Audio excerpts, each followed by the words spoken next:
Have you completely lost your senses? That agricultural property is merely unproductive terrain.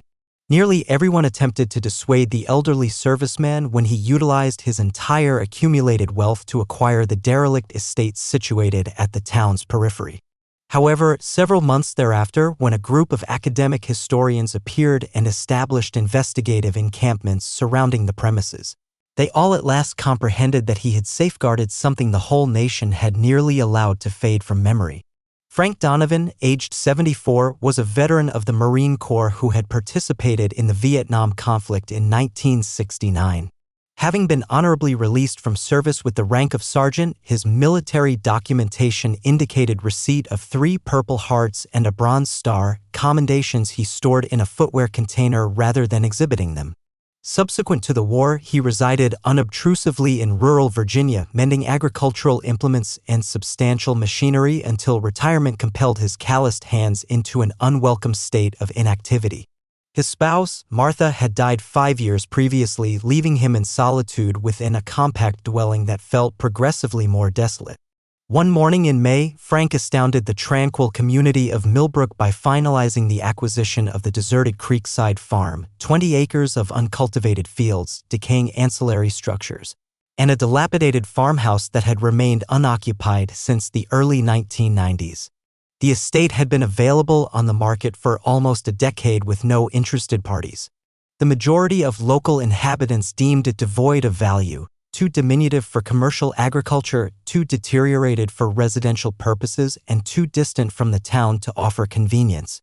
"Frank, you cannot be in earnest," remarked Walter Green, his neighbor of 3 decades, as they stood at the verge of the weed-infested driveway. "Your knees can scarcely manage your own yard. What purpose will you find for all this?" Others were less charitable.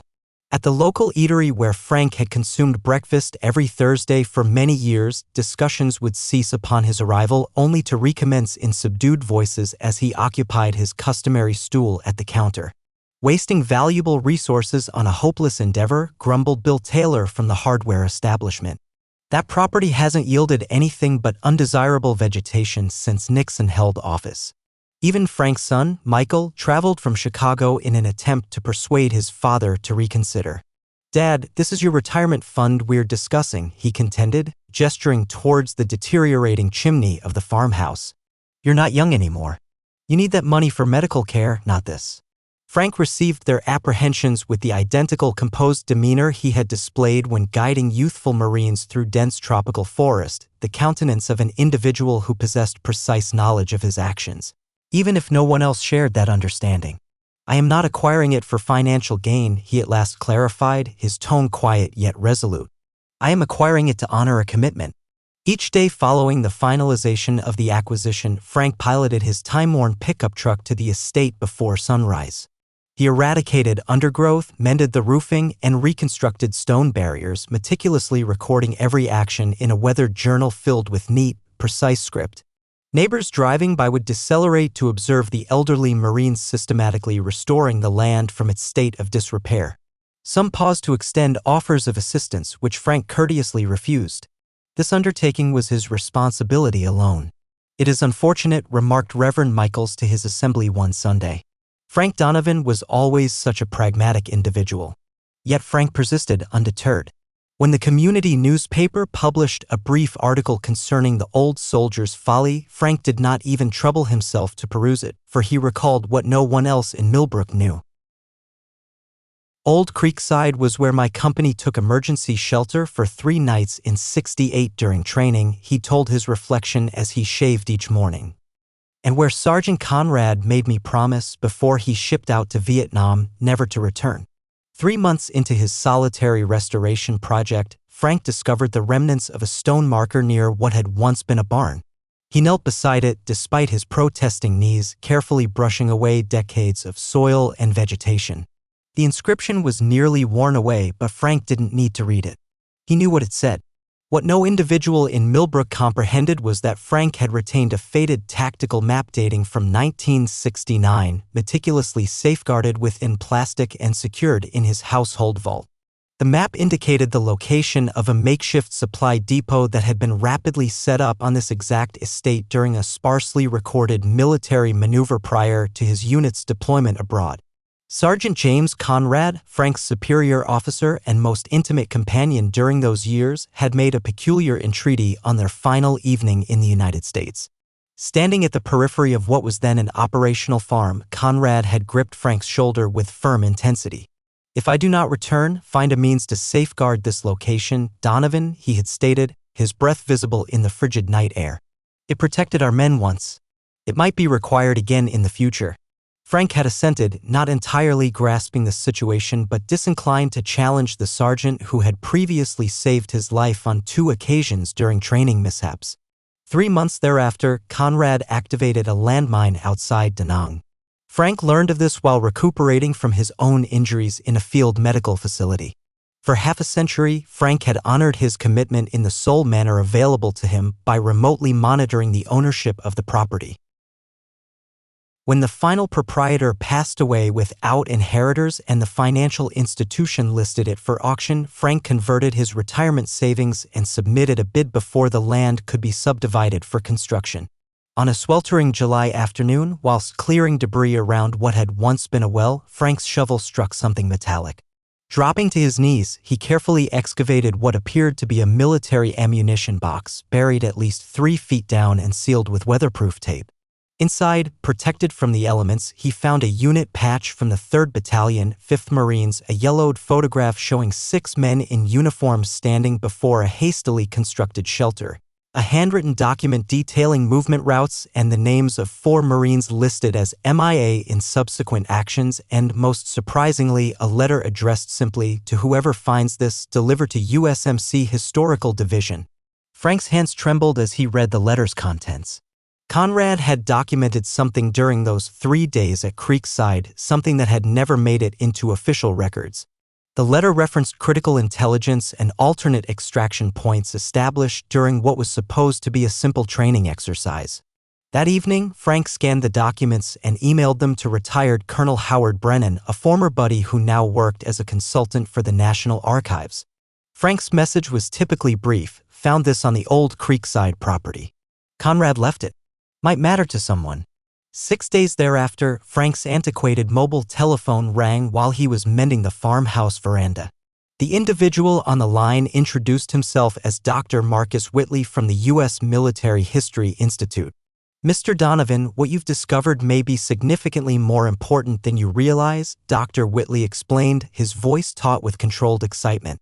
Sergeant Conrad's documents appear to reference a contingency evacuation plan that was established during the height of the Cold War, a civilian protection protocol that was never officially acknowledged. "Conrad always was thinking 3 steps ahead," Frank replied quietly. "May I ask why you purchased this specific property, Mr. Donovan?" Frank gazed across the overgrown fields to where the stone marker stood. "A promise to a dead Marine, sir. Nothing more complicated than that." "Well, your promise may have preserved a crucial piece of American military history," Dr. Whitley continued. "Would you be willing to allow a small team to examine the property? There may be additional artifacts or structures that could help complete some very incomplete historical records." Frank agreed, with one stipulation: the land stays mine. "I promised Conrad I'd protect it." "Of course, Mr. Donovan. We're historians, not developers." News of the forthcoming visit disseminated through Millbrook with remarkable speed. The same neighbors who had cast doubt on Frank's mental state now drove unhurriedly past the farm, their inquisitiveness having supplanted their earlier scorn. The local newspaper, which had derided his acquisition, now solicited an interview, which Frank politely declined. "Don't much care for explaining myself," he informed the keen young journalist who encountered him at the general store. "Never have."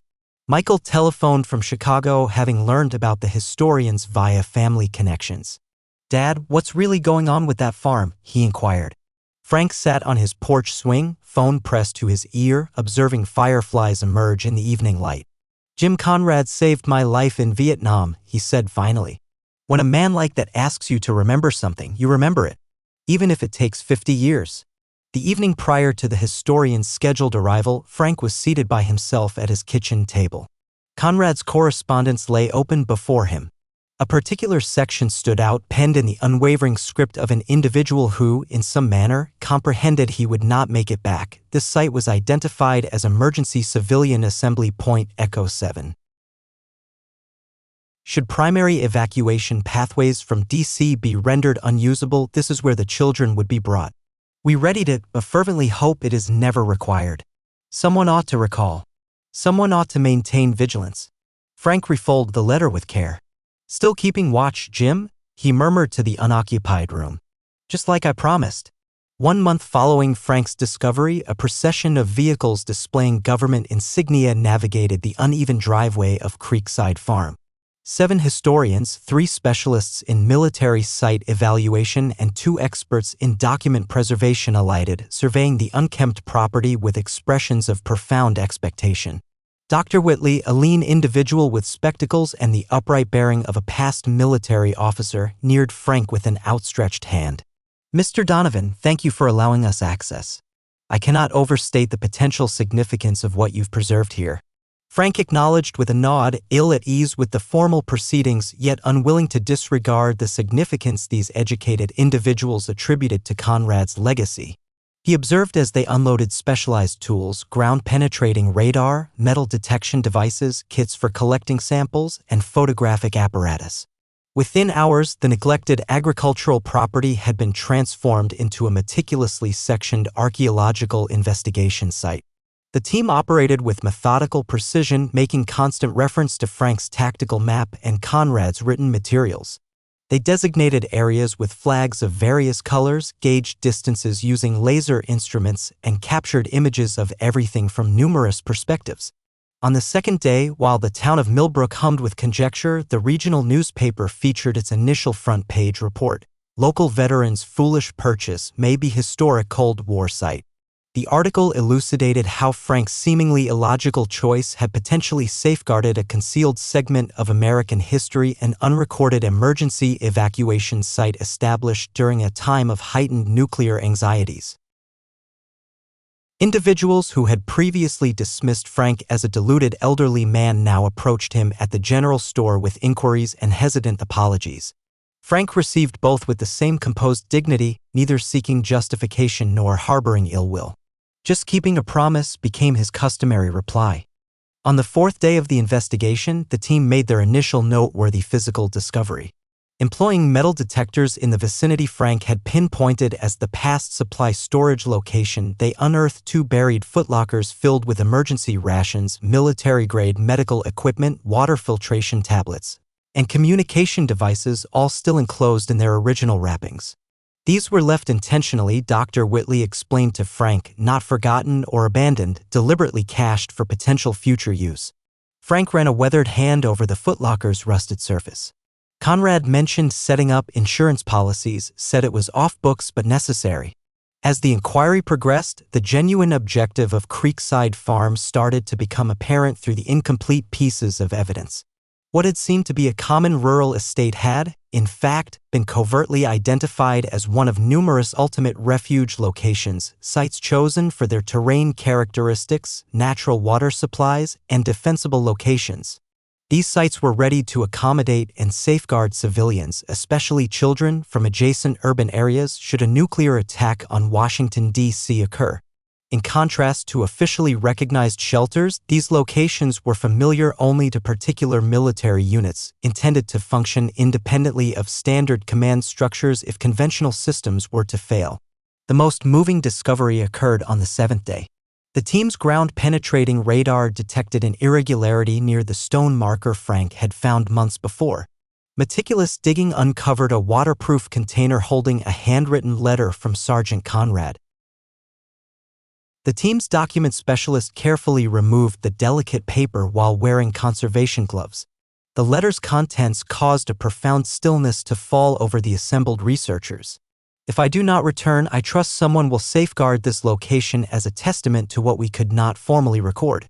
We readied 43 comparable sites along the eastern seaboard, each linked by pathways known only to our unit. Official documentation will never include them. The risk of discovery is too great. Yet someone ought to recall. Someone ought to be aware that even when the world appeared on the brink of collapse, we were still formulating plans to preserve what could be preserved. Frank remained motionless as Dr. Whitley recited the words aloud, his time-worn countenance betraying none of the feelings surging within. Here was verification that Conrad's entreaty had not been incoherent talk of a fearful young man on the verge of deployment. It had been a calculated endeavor to safeguard information that administrative bodies had judged too delicate for official record. 2 days thereafter, delegates from the United States Army Center of Military History and the National Historic Battlefield Preservation Trust came to Creekside.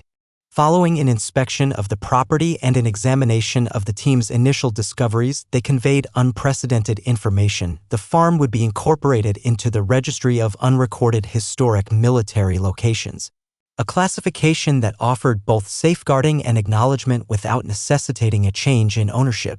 A modest memorial and interpretive center would be created on the premises, preserving both the physical site and the narrative of the individuals who had prepared it.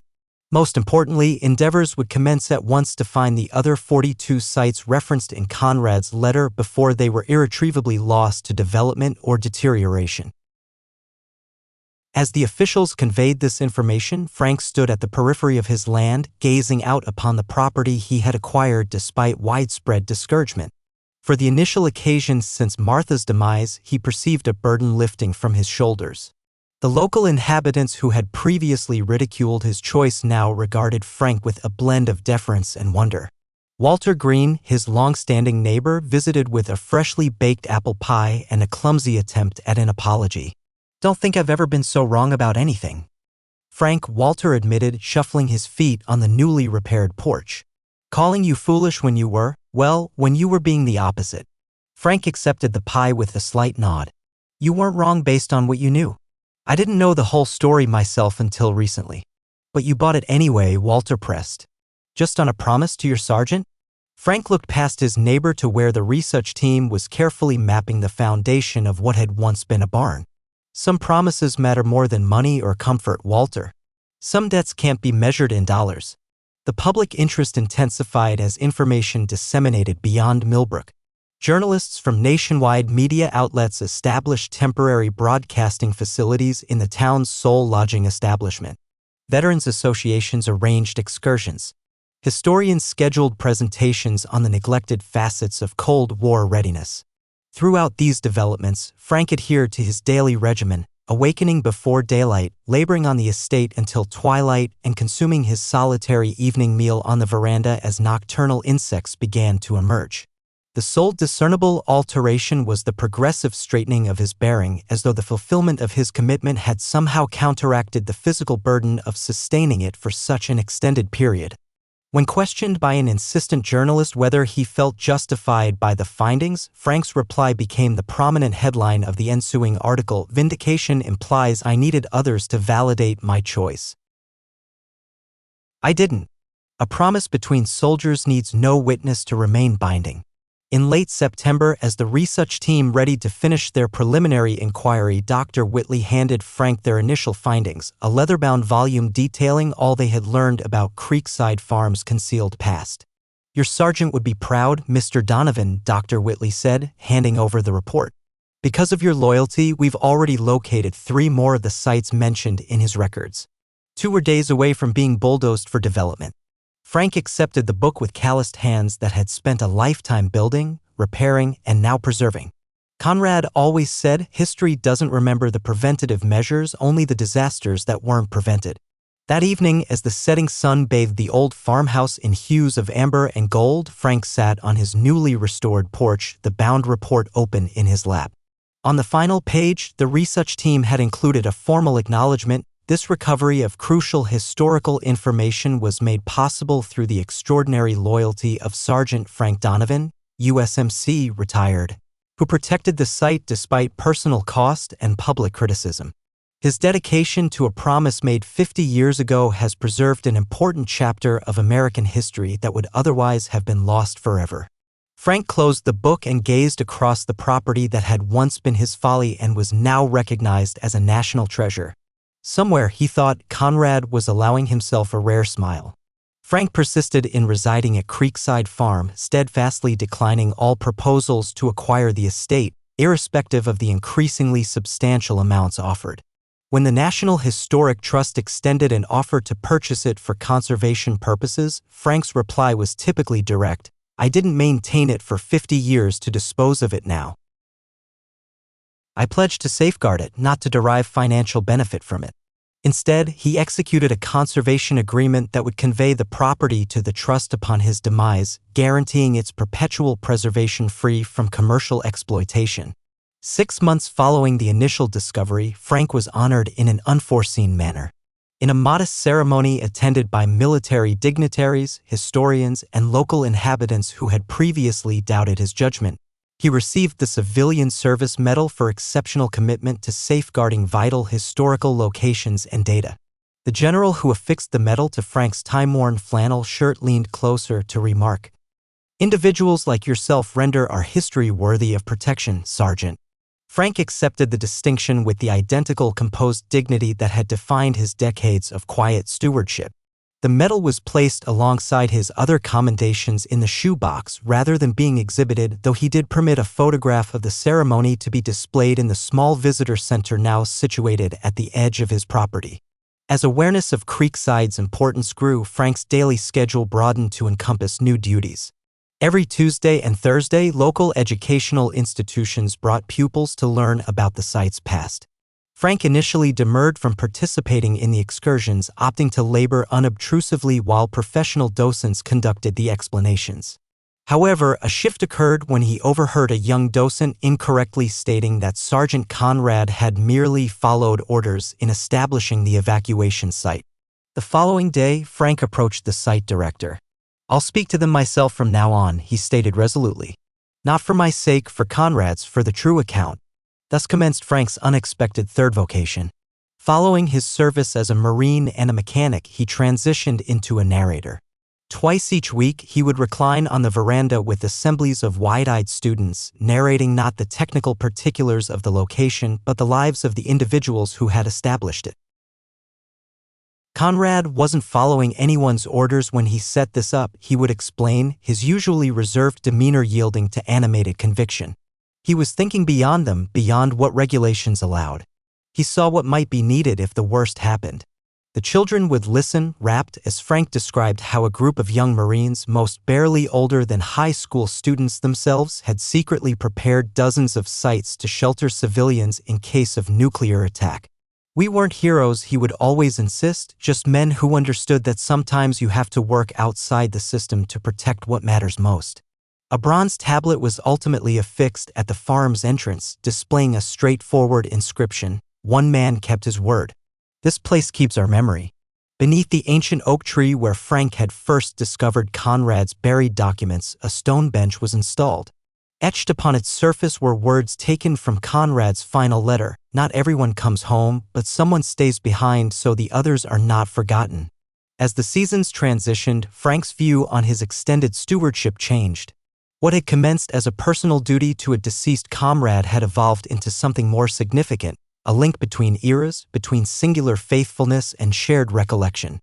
On chilly mornings, when his mature physique protested the day's exertions, Frank would occasionally occupy Conrad's bench, observing the sun ascend over the land he had salvaged from neglect.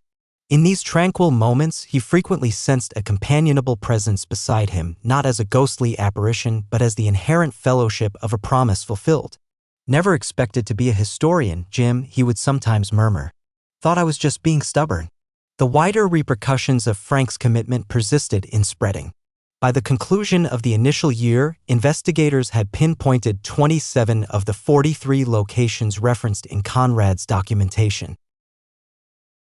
17 had already succumbed to development or natural processes, yet 10 remained sufficiently preserved to provide valuable historical data.